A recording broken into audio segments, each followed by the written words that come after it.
Cette semaine, on parle de la corrélation des données. La corrélation des données, c'est quoi? Donc, c'est de ça dont on parle. Je me présente. Mon nom est Dominique Blouin. Je suis président de la firme Devidé. On développe des logiciels qui permettent aux détaillants, aux distributeurs, aux manufacturiers, aux agents qui vendent dans les commerces de détail de bien analyser les données pour mieux vendre. Devidé, c'est aussi la firme qui développe le logiciel Pawa. Pawa est un logiciel spécialisé qui permet de gérer les promotions, gérer les prévisions, gérer les activités de vente, mais surtout utiliser les données pour améliorer les ventes. Chaque semaine, dans le Pawa Hebdo, on parle de sujets qui touchent l'utilisation des données pour vendre ou pour améliorer la performance des entreprises. On touche aussi des sujets qui touchent la vie en général. Dans bien des cas, on va faire des ponts à des trucs un peu plus généraux. Cette semaine, la corrélation des données, c'est quoi? Je suis avec mon fidèle compagnon, Jean-François Lanoux. Ça va bien, Jean-François? Ça va super bien. Je pense qu'on est rendu au Pawa 21. Oui, c'est notre 21e édition On en va commencer ligne. à les nommer. Yes, sir, bravo. Bravo à nous. Donc, JF, je te laisse partir ça. On parle de corrélation des données cette semaine. Exactement, c'est un sujet super intéressant. C'est la base d'un facteur qu'on va vous expliquer plus tard. Mais pour commencer, quoi d'autre que faire une corrélation entre le nombre de films que Nicolas Cage a fait versus le nombre de personnes qui se sont noyées dans une piscine. Donc là, on voit à travers les années et à travers les différents axes des Y. Bref, le moral de cette slide, c'est pour vous dire de faire attention. Une corrélation, c'est pas nécessairement une causalité. Hein? Effectivement, parce qu'il y a comme un lien. Hein? On voit que quand il y a plus de films de Nicolas Cage, il y a plus de gens qui se noient dans des piscines. Ça a été prouvé sur plusieurs années. Ce site-là, c'est des gars de l'équipe qui nous avaient proposé ça il y a plusieurs années. Ouais. Spurious Correlation, il y a vraiment plein de corrélations sur lesquelles les gens ont travaillé là, qui sont complètement ridicules.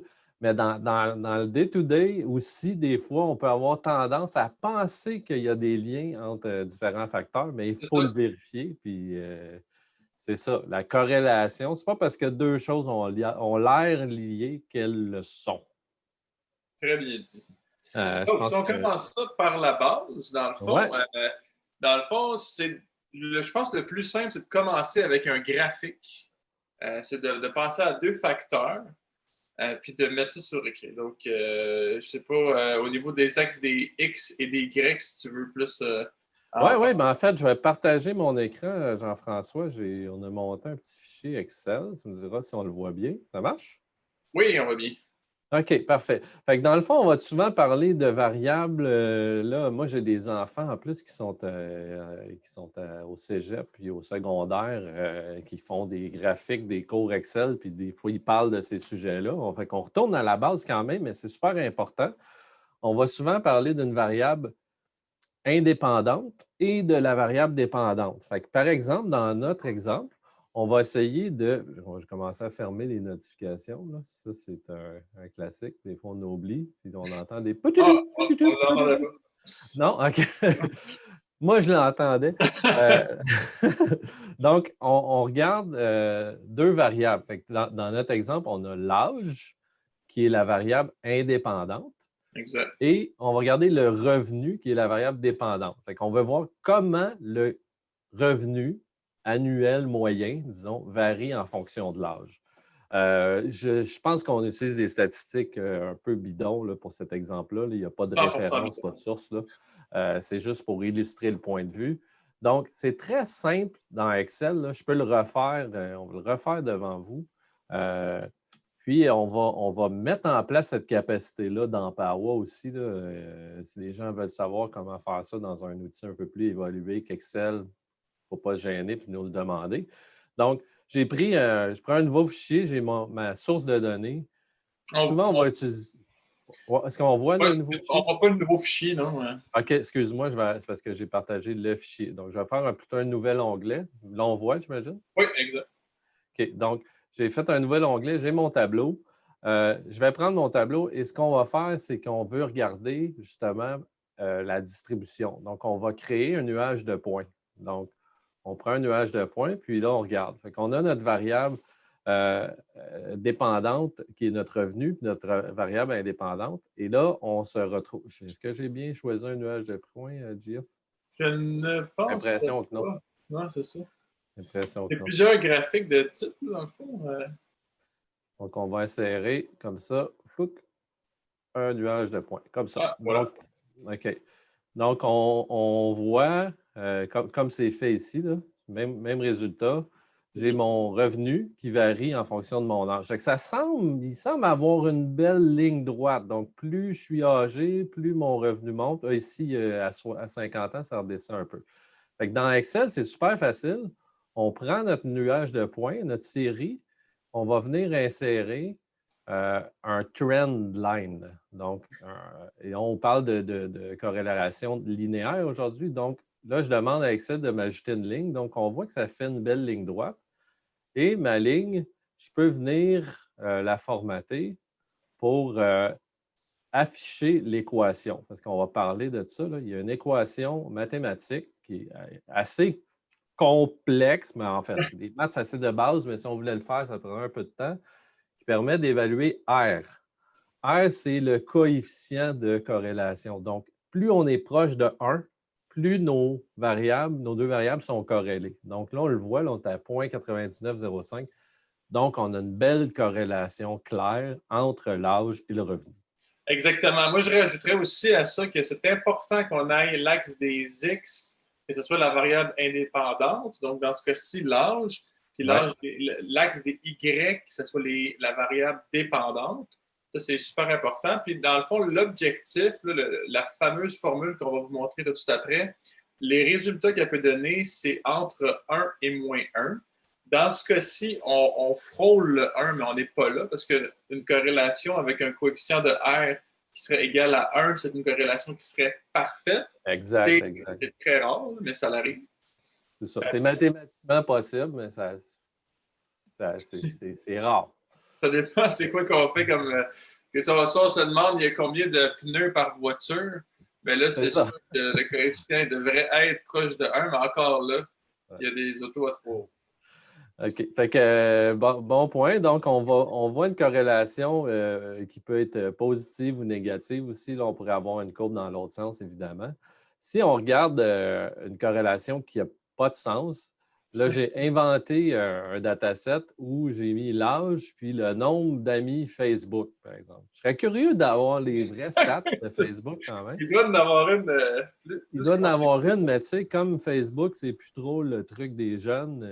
Même s'ils ne sont pas dessus, ils ont beaucoup de connexions, mais peu importe. Fait que j'ai inventé Fait qu'on se retrouve avec un nuage de points où on a l'âge puis le nombre d'amis. Donc, on veut voir si le nombre d'amis est influencé par l'âge. Là, on a des points un peu partout. C'est complètement dispersé. On a un trend line qui, tu sais, Excel est capable de nous dessiner un trend, une ligne qui est ici, mais regardez le facteur de corrélation, là, il est de 0,9 10 millièmes. Ça, c'est des dixièmes, centièmes, millièmes, 9 10 millièmes. On n'a pas de corrélation. Donc, c'est assez clair que dans ce cas-là, il n'y en a pas. Fait que c'est important de comprendre ce concept de base. Ça nous permet donc de voir si les facteurs sont liés.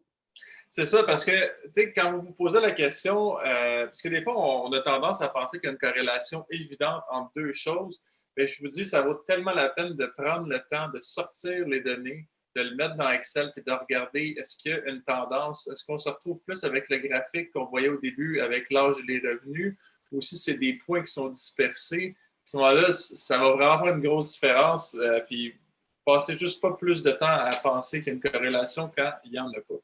Exact. Donc, la fameuse formule, si on avait à le faire mathématiquement, la voici. Exactement. Donc, et si vous allez sur YouTube, là, puis vous regardez la corrélation, là, il y a des vidéos de Allo Prof là, pour les élèves au secondaire qui expliquent comment ça marche. C'est super clair. Cette formule-là, elle a l'air compliquée, mais en fait, elle ne l'est pas tant que ça. Mais dans Excel, quelques clics, puis on a le résultat. Donc, si vous êtes à passer un examen au cégep ou au secondaire, utilisez la formule. Si vous êtes dans le monde réel, servez-vous d'Excel. Pas le choix. Donc, un autre super intéressant article qu'on a vu, c'est sur la corrélation entre les retailers qui sont très performants et les investissements qui se font dans le data. Donc, il y a une corrélation qui a été claire, qui a été faite avec Salesforce et Deloitte, qui montrait que plus on investissait dans le data, plus on avait des bonnes performances.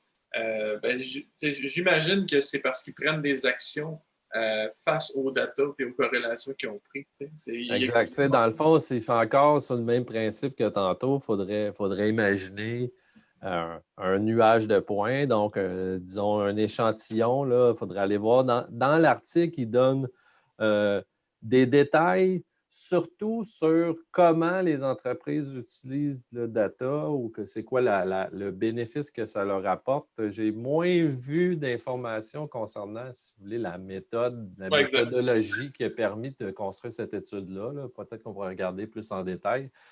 Mais c'est sûr que si on prenait un échantillon de 1000 entreprises puis on regardait l'investissement annuel en achat puis en manipulation de données versus la performance relative, il y a une corrélation, c'est ce qu'ils prétendent. Nous aussi, c'est ce qu'on prétend. Là, on le voit par des observations qui peuvent sembler anecdotiques. Là. Malheureusement, il y a beaucoup de décisions en entreprise qui se prennent sur des anecdotes. On pense que ça a tel effet. Maintenant, il faut justement essayer d'émettre des hypothèses puis de vérifier les corrélations pour valider si les activités qu'on fait ont réellement les résultats, qu'on génère les résultats qu'on attend. Escompté, c'est ça. Parce que c'est facile de penser, par exemple, est-ce que mon nombre de visites a un lien direct avec le nombre de ventes? Mais qu'est-ce que je viens de dire, là? C'est pas assez précis. Il faut être beaucoup plus dans le détail pour vraiment identifier les facteurs clés pour avoir une corrélation. Exact, parce que si on regarde dans Power, par exemple, premièrement, il faut collecter l'information. Fait que d'avoir un bon outil comme Power, par exemple, permet. Il y a beaucoup d'entreprises qui vont dire oui, mes représentants visitent les clients. Ils les visitent. Je ne sais pas combien de fois par année, je ne sais pas combien de temps ils passent. Je sais qu'on fait des visites, puis quand on fait des visites, ça génère des ventes, puis c'est mieux. Puis si j'enlève des représentants, je pense que les ventes vont baisser, mais combien de fois on a entendu des gens nous dire ça, puis après ça nous dire, mais je ne suis pas sûr. C'est ça. La question qu'on pose, c'est quoi qu'ils font pendant la visite? Puis là, souvent, la conversation, elle commence à être beaucoup plus je ne sais pas exactement qu'est-ce qu'ils font. Exact. Puis là, on peut commencer à mesurer des trucs plus précis comme est-ce que la durée des visites a un impact sur le maintien ou l'augmentation des ventes. Donc là, on pourrait commencer à collecter de l'information puis à analyser de façon plus précise pour voir s'il y a une corrélation. Est-ce que la durée des visites, est-ce que des visites plus longues dans un échantillon de magasins similaires dans la même période de temps, parce qu'il faut avoir des variables comparables, est-ce que des visites plus longues génèrent plus de résultats? Est-ce que le fait de proposer un display génère plus de résultats? Il y a des trucs qu'on se dit, ça nous semble évident, mais c'est parce qu'il faut choisir les activités parce qu'on ne peut pas toutes les faire. Donc, il faut être capable d'en mesurer l'impact. Donc, puis qu'est-ce que tu dis là aussi, de dire le mot échantillonnage, c'est super important de ne pas prendre une décision basée sur un petit échantillonnage. Il faut quand même qu'on ait un nombre de data intéressant pour qu'on puisse prendre une décision d'affaires là-dessus. Donc, c'est important d'avoir des systèmes en place qui vont vous permettre de sortir le plus d'informations, le plus de données possible, puis de prendre les décisions face à ça. Exact. Il y a d'autres trucs comme est-ce que si j'augmente mon investissement professionnel, j'augmente mes ventes? Des fois, on peut juste poser des mauvaises questions aussi. C'est sûr que si tu augmentes ton investissement professionnel, tes ventes vont augmenter? Est-ce que les profits vont augmenter? Est-ce que tes ventes moyennes par semaine après les événements promotionnels vont augmenter? Mhm. C'est ça qu'il faut commencer à mesurer. Donc, il faut avoir plus de maturité puis de précision quand on essaie d'analyser ces trucs-là. Il faut bien collecter l'information pour pouvoir justement s'ajuster. Fait que d'établir s'il y a des corrélations, c'est la base de prendre des décisions sur ce qu'on fait versus les résultats qu'on attend. Ah, puis il y a un très, très grand exemple dans le marketing. Là. Je pense que tous ceux qui ont étudié ça un peu à l'université, ils ont fait l'exemple de Coca-Cola qui avait investi beaucoup dans la publicité. Puis une année, ils se sont dit on va réduire de 5 notre investissement en publicité. Ça s'est traduit par une corrélation directe avec la part de marché qui est restée. Donc l'investissement était fait. En faisant des bonnes corrélations, il aurait pu constater qu'il y avait un impact direct. Exact. Puis là, on encourage les gens, si vous avez des questions que vous posez, si vous voulez essayer d'établir justement des corrélations entre des activités que vous faites et des résultats, nous, on a, en tout cas, on consacre du temps à ça. On a des systèmes, on a de l'expertise. Que ce soit au niveau du CRM dans Power, c'est certain que toute l'information qu'on collecte sur les activités, nous, on collecte des choses qui sont quantifiables. C'est ça notre positionnement. On ne peut pas prendre des décisions sur des notes. On peut prendre des décisions sur des activités précises. J'ai proposé 12 displays, j'ai fait tant d'activités, j'ai passé tant de temps. Donc, on capture des trucs qui sont quantifiables, faciles à récupérer. Au niveau des prévisions, on va justement utiliser les données passées pour générer des prévisions. Au niveau des promotions, on va calculer l'investissement promotionnel pour voir s'il y a des effets. Puis au niveau du module analytique, justement, on collecte beaucoup d'informations pour essayer d'établir des corrélations, pour faire en sorte que les entreprises puissent vraiment optimiser leurs activités. Je pense que tu voulais revenir au principe, puis je pense que c'est important de revenir sur ça. Si les gens peuvent retenir quelque chose aujourd'hui, c'est ces 4 points-là. c'est ces 4 points-là. Il faut identifier des variables indépendantes et dépendantes. Donc, quelle est la variable indépendante? Dans notre exemple, on disait l'âge. Exact. Est-ce que le revenu dépend de l'âge? Donc, on a trouvé notre variable indépendante. Pensez en termes de nuage de points. Donc, essayez de faire cet exercice-là. Quand vous voulez corréler deux facteurs, vous allez voir que c'est un peu plus difficile que juste se dire je pense que faire plus de visites génère plus de ventes. Il faut se rendre un peu plus loin que ça dans notre réflexion. Il y a un coefficient. Mathématiquement, c'est calculable. Puis si le lien est assez fort, on peut l'utiliser pour faire des prévisions. Donc, par exemple, nous, on sait dans bien des cas que la saisonnalité sur certains produits a un effet direct sur les ventes. On va se servir de ça pour générer des prévisions.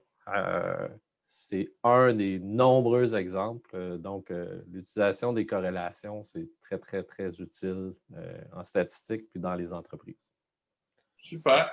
Bien, écoute, c'était toujours intéressant, Dominique, de faire ce Power Hebdo avec toi. Je pense qu'on a couvert un sujet qui est très intéressant. C'est la base d'un forecasting, c'est d'établir une bonne corrélation avec deux variables. Exact. Puis, écoute, si jamais vous avez des questions, gênez-vous pas, on est là pour ça. Exact. Puis, écoute, c'est un très bon sujet. Merci, JF, de l'avoir suggéré. Il y a des milliers de possibilités d'établir des corrélations avec les données qu'on accumule. Nous autres, à chaque jour, on essaie de trouver de nouveaux liens pour justement faire en sorte d'optimiser le travail de tout le monde. Merci d'avoir été là. Si vous avez des questions, vous voulez suggérer des idées par rapport à comment on peut établir des corrélations, écrivez-nous. Si vous avez aimé, faites-nous des thumbs up. On va mettre ça sur YouTube. En attendant, on se dit bonne semaine. Salut, JF. À la semaine prochaine. Salut. Salut.